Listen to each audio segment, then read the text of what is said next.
একবার সংসদে আমি মজা করে বলেছিলাম, সুষ্ঠু হয়েছে নির্বাচন, ভোট দিয়েছে প্রশাসন, তাকিয়েছিল জনগণ, এর নাম বাংলাদেশের নির্বাচন।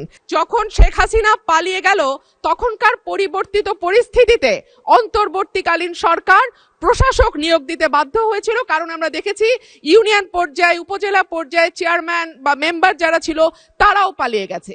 কিন্তু এই অবস্থা তো মাননীয় স্পিকার এখন আর নেই। এখন তো একটা সুষ্ঠু নির্বাচন দেয়া যায়, সেই জায়গায় আমরা দেখলাম দলীয় নেতা কর্মীদের পুনর্বাসন প্রক্রিয়া শুরু হয়েছে।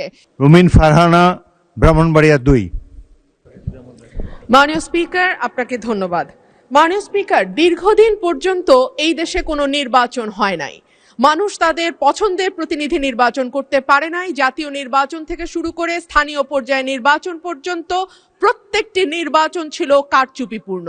সংসদে আমি মজা করে বলেছিলাম, সুষ্ঠু হয়েছে নির্বাচন, ভোট দিয়েছে প্রশাসন, তাকিয়েছিল জনগণ, এর নাম বাংলাদেশের নির্বাচন। তো মাননীয় স্পিকার, সেই জায়গা থেকে ৩৬শে জুলাই আমাদের জীবনে আসলো, কয়েক লক্ষ মানুষ রাস্তায় নামলো, কয়েক হাজার মানুষ চিরতরে পঙ্গু হলো এবং প্রায় ১৫০০-এর উপর মানুষ তাদের জীবন দিল যাতে মানুষ তার ভোটের অধিকার আবারও ফিরে পায়।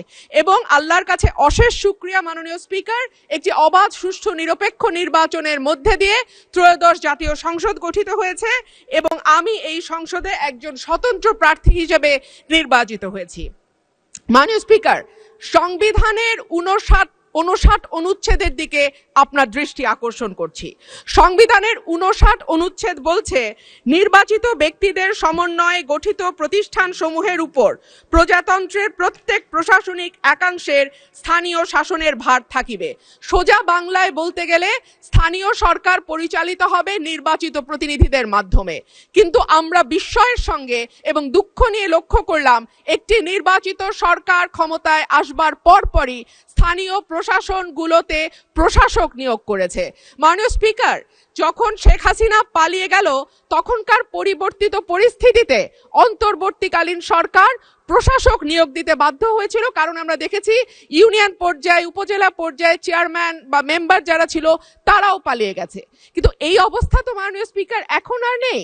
এখন তো একটা সুষ্ঠু নির্বাচন দেয়া যায়, সেই জায়গায় আমরা দেখলাম দলীয় নেতা কর্মীদের পুনর্বাসন প্রক্রিয়া